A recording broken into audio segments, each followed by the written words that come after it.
आशुतोष एक छोटे से गांव का रहने वाला लड़का था। उसका जीवन साधारण था, लेकिन परिस्थितियां बेहद कठिन थीं। उसके परिवार की आर्थिक स्थिति खराब थी। उसके पिता खेतों में मजदूरी करते थे और माँ घर का काम संभालती थी, लेकिन उनकी मेहनत से भी घर का खर्चा सही से नहीं चलता था। कई बार तो घर में 2 वक्त की रोटी का भी इंतजाम मुश्किल हो जाता। आशुतोष को बचपन से ही पढ़ाई में दिलचस्पी थी, लेकिन गरीबी की वजह से वह ज्यादा पढ़ाई नहीं कर पाया। 10वीं कक्षा के बाद उसे अपनी पढ़ाई छोड़नी पड़ी ताकि वह अपने परिवार का सहारा बन सके। उसने छोटी मोटी नौकरियां शुरू की। वह दिन रात मेहनत करता था, लेकिन यह पर्याप्त नहीं था। एक दिन गांव के मेले में उसने देखा कि पानीपुरी का एक ठेला लोगों से घिरा हुआ है। लोग बड़ी छाव से पानीपुरी खा रहे थे। उस ठेले वाले ने महज कुछ घंटों में अच्छा खासा पैसा कमा लिया। यह देखकर आशुतोष के मन में एक विचार आया, अगर वह भी पानीपुरी का ठेला लगाए तो शायद वह अपने परिवार की मदद कर सके। लेकिन यह इतना आसान नहीं था। उसके पास न पैसे थे और न ही इस काम का कोई अनुभव। गांव के लोग भी इस तरह के काम को ज्यादा सम्मान नहीं देते थे। कई लोगों ने कहा, तुम्हें ठेले पर पानीपुरी बेचने से कुछ नहीं मिलेगा, ये काम तुम्हारे लिए नहीं है। लेकिन आशुतोष ने उनकी बातों को नजरअंदाज किया। आशुतोष ने ठान लिया कि वह इस काम को करेगा। उसने पैसे इकट्ठा करने के लिए दिन रात मेहनत की। वह खेतों में काम करता, कभी कभी ईंट भट्ठे पर मजदूरी करता और जो भी काम मिलता उसे करता। उसने अपनी छोटी सी गुल्लक में हर एक पैसा बचाना शुरू किया। करीब 6 महीने की कड़ी मेहनत के बाद उसने इतने पैसे जमा कर लिए कि वह एक पुराना ठेला खरीद सके। इसके बाद उसने पानीपुरी बनाने की विधि सीखनी शुरू की। उसने गांव के एक अनुभवी पानीपुरी वाले से मदद मांगी। उस व्यक्ति ने न केवल उसे पानीपुरी बनाना सिखाया, बल्कि यह भी बताया कि कैसे ग्राहकों को खुश रखा जाता है। आशुतोष ने आखिरकार अपना ठेला शुरू किया। उसने गांव की सबसे व्यस्त गली में अपना ठेला लगाया। शुरुआत में लोग उसे देखकर हंसते थे।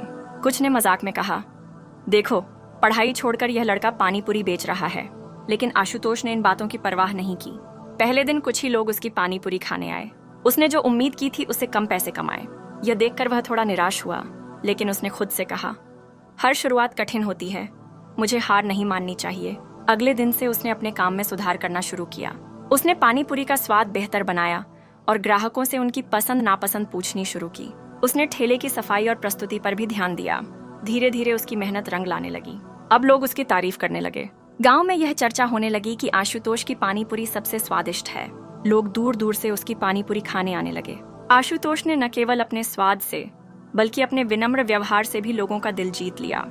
कुछ महीनों में उसका ठेला इतना लोकप्रिय हो गया कि वह दिन भर पानीपुरी बेचकर अच्छा खासा पैसा कमाने लगा। उसने अपने परिवार की आर्थिक स्थिति में बड़ा सुधार किया। अब घर में खाने पीने की कमी नहीं थी। आशुतोष यहीं नहीं रुका। उसने सोचा कि अगर वह शहर में अपना काम बढ़ाए तो और भी ज्यादा कमा सकता है। उसने कुछ पैसे बचाए और शहर जाने का फैसला किया। शहर में नई शुरुआत। शहर में उसे नई चुनौतियों का सामना करना पड़ा। वहाँ पहले से ही कई पानीपुरी वाले थे। प्रतिस्पर्धा बहुत ज्यादा थी, लेकिन आशुतोष ने अपनी अलग पहचान बनाने का फैसला किया। उसने पानीपुरी के साथ साथ अलग अलग चाट और गोलगप्पों के नए फ्लेवर भी पेश किए। उसकी मेहनत और रचनात्मकता ने उसे शहर में भी पहचान दिलाई। धीरे धीरे उसकी दुकान पर भीड़ बढ़ने लगी। उसने अपने ठेले को एक छोटी दुकान में बदल दिया। अब वह सिर्फ पानीपुरी ही नहीं, बल्कि विभिन्न प्रकार के स्ट्रीट फूड बेचने लगा। कुछ ही सालों में आशुतोष का कारोबार इतना बढ़ गया कि उसने अपनी दुकान का नाम आशुतोष पानीपुरी वाला रख दिया। ये नाम शहर भर में प्रसिद्ध हो गया। उसने अपनी दुकानों की संख्या बढ़ाई और कुछ युवाओं को रोजगार भी दिया। अब वह सिर्फ एक पानीपुरी वाला नहीं था, बल्कि एक सफल व्यवसायी बन चुका था। उसने अपने परिवार को गरीबी से बाहर निकाल दिया। उसके माता पिता को उस पर गर्व था। आशुतोष की कहानी यह सिखाती है कि मेहनत और लगन से कुछ भी संभव है। उसने न केवल अपने सपने पूरे किए, बल्कि उन लोगों को भी प्रेरित किया जो छोटे कामों को तुच्छ समझते हैं। आज वह अपने गांव और शहर दोनों में एक मिसाल बन चुका है। यह कहानी यह संदेश देती है कि अगर आपके इरादे मजबूत हैं और आप कड़ी मेहनत करने को तैयार हैं, तो कोई भी मुश्किल रास्ता आपको मंजिल तक पहुंचने से नहीं रोक सकता।